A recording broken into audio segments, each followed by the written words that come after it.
Señoras y señores, muy buenas tardes. Esta ponencia tiene como objetivo identificar y analizar algunos elementos o categorías que contribuyen o tratan de contribuir a la creación y al desarrollo de la comicidad o del humor en el poema medieval del siglo XV que lleva por título Los frailes de Berwick. Este objetivo apunta al mismo tiempo a determinar cómo tales elementos sirven en cierta manera como medio vehicular para la corrección de los vicios en general y de toda conducta inmoral o socialmente inadmisible en particular. El humor es esencialmente una característica propia del ser humano, característica que se ha hecho visible a través de los medios de expresión y de comunicación que éste ha tenido a su alcance a lo largo de su historia. El humor, entendido en un contexto social, ha tratado de reflejar el lado cómico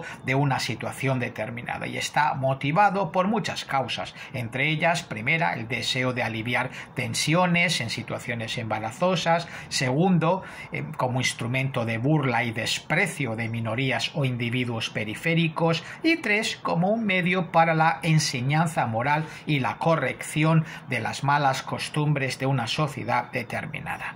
Dos de las premisas básicas de Bergson en su ensayo La risa de 1900 es que, primero, la risa suele estar acompañada de insensibilidad, y segundo, que la risa castiga los vicios, pues hace que enseguida procuremos aparentar lo que deberíamos ser.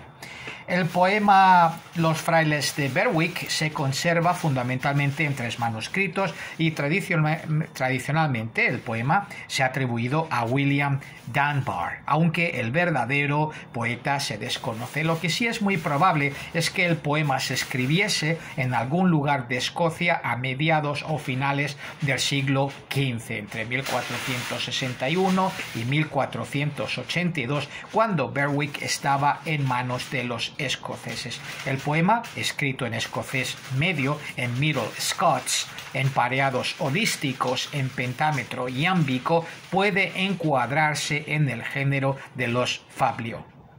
Los fabliaux constituyen poemas de origen francés de corta extensión que florecen en los siglos XII y XIII respectivamente. Están destinados fundamentalmente a una audiencia popular y versan sobre temas cómicos, satíricos, humorísticos, anticlericales y con ciertas dosis de erotismo o picardía. Los personajes comunes de los fabliaux son mujeres jóvenes que están casadas con hombres viejos, religiosos astutos y malintencionados, más abocados a los asuntos mundanos que a los asuntos espirituales. Tenemos personajes sociales marginados que pretenden medrar socialmente a través del ingenio y del engaño. Los fabliaux franceses representan todo lo opuesto a la literatura cortesana y religiosa y no pretenden servir de ejemplo didáctico moralizador, sino simplemente espejar los vicios del ser humano, así como provocar la risa o suscitar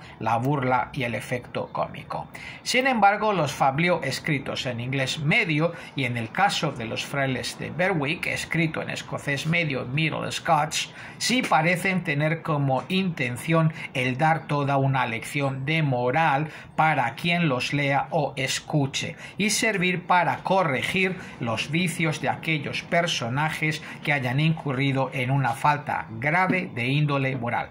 La historia de los frailes de Berwick comienza con la aparición de dos frailes dominicos, Fray Alane y Fray Roberto. Un día, tras visitar a algunos vecinos de la localidad, estos frailes dominicos deciden hospedarse en la posada de Simón el Hospedero cuando se les ha echado encima la noche y se han cerrado las puertas de su convento. Al llegar allí no hallan a Simón, que ha salido de viaje en busca de provisiones, sino a su bella esposa Alison, quien, no de muy buena gana, los permite alojarse en el altillo de la casa, pues ésta tiene pensado darse un buen festín y pasar la noche con su amante, un rico y afamado fraile franciscano de nombre Jogine. A partir de ahí se sucederán situaciones bastante cómicas cuando uno de los frailes dominicos, Fray Roberto, descubra la intención de Allison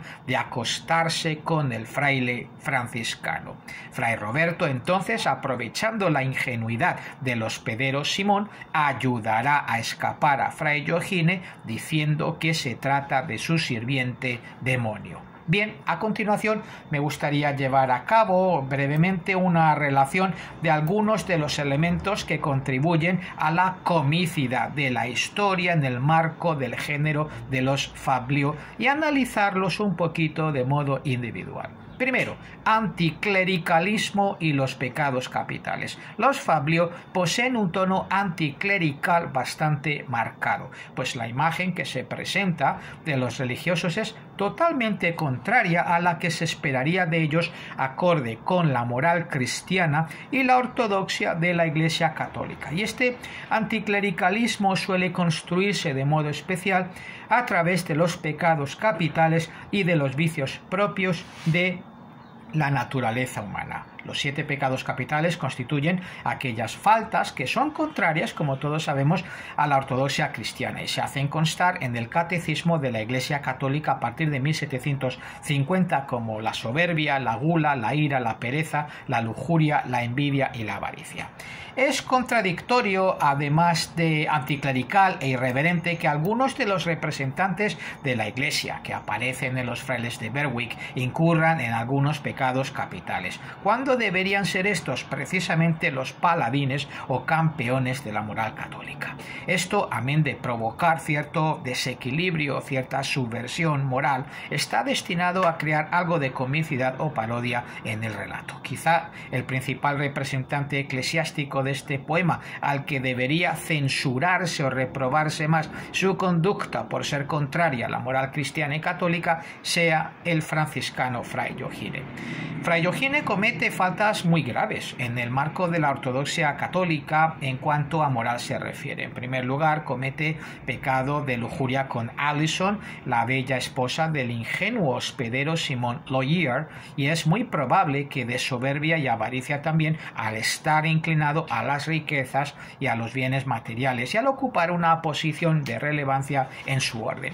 Del pecado de gula, por cierto, tampoco está exento, ¿no? Bien.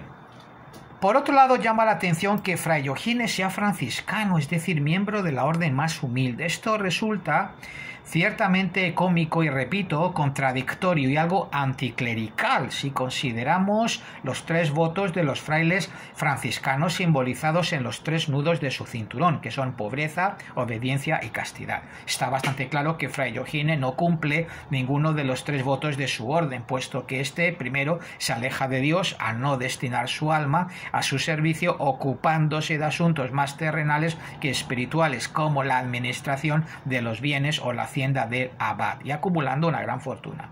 Segundo, no se mantiene casto, y 3, lejos de ser pobre, es poseedor, repito, precisamente de una gran fortuna. Fray Alane y Fray Roberto tampoco están exentos de culpa, de manera especial Fray Roberto, que conoce el engaño de Fray Giorgine y de Allison, y lejos de denunciarlo y hacerlo saber al esposo engañado, lo oculta y ayuda a escapar a Fray Giorgine, ideando la treta de que este es un demonio que utiliza su servicio para hacer magia. Segundo, erotismo o picardía.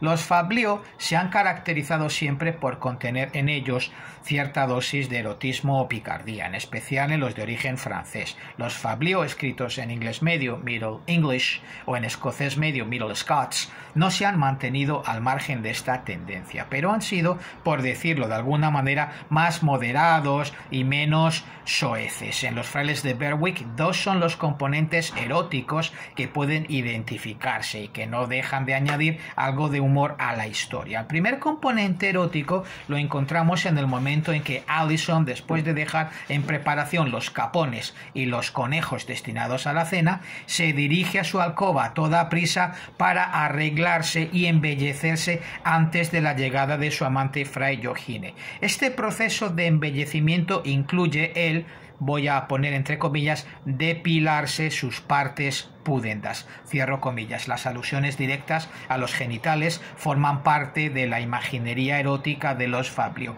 El segundo componente erótico se manifiesta en términos religiosos y musicales cuando ambos, Alison y Fray Joachine, comienzan a dar rienda suelta a su pasión carnal tras su tan ansiado encuentro, aunque esta pasión se verá interrumpida ante la llegada inesperada de Simón el hospedero. 3. La figura del cornudo bobalicón.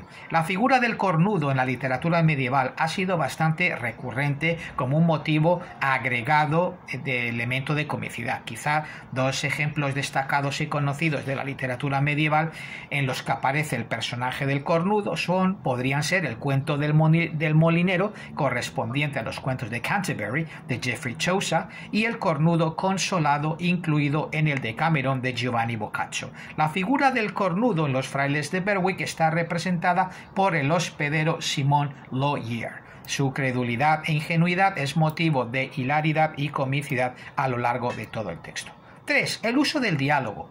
Creemos que la función primordial de los diálogos en los frailes de Berwick es generar un clima de humor y de comicidad, sobre todo erigiéndose como un reflejo abierto, vivo, directo y dinámico de los personajes. Esto quiere decir que los diálogos van definiendo exponencialmente en el poema a los propios personajes, revelando cómo son en esencia ellos mismos y cómo son en relación con el resto de los personajes con los que están conectados voluntaria o involuntariamente, al tiempo que tratan de provocar la risa entre los lectores u oyentes. 4. La figura del diablo y de la magia. La figura del diablo ha sido siempre una figura de interés en la literatura y muchos son los autores que se han centrado en él en sus obras. Por ejemplo, Dante Alighieri en la Divina Comedia, Christopher Marlowe en la trágica historia del Dr. Fausto, John Milton en Paraíso Perdido, Charles Baudelaire en las Letanías de Satán, Giovanni Papini en Lo que el diablo me dijo,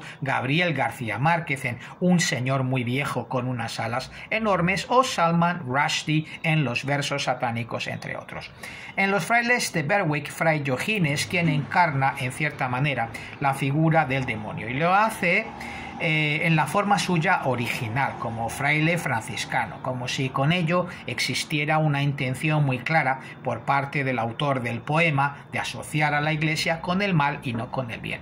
Llama la atención a este respecto que el hábito de Fray Joachine sea negro y no gris, como era en realidad en la Edad Media a partir del siglo XIII. Con relación a esto nos preguntamos si se trata de un error anacrónico cultural del poeta o una intención voluntaria consciente del autor del poema desde el principio por identificar el color negro con todo lo referente a lo maligno y a lo demoníaco. Al final del relato, Fray Joachine saldrá huyendo de su escondrijo, pero no se irá tan fácilmente. Antes recibirá su castigo y escarmiento, lo que suponemos hará que éste rectifique su conducta de ahí en adelante y no se le ocurra volver más a la casa de Simón el hospedero para yacer en pecado con su esposa Alison. Simón el hospedero queda maltrecho tras una caída, pero se recupera.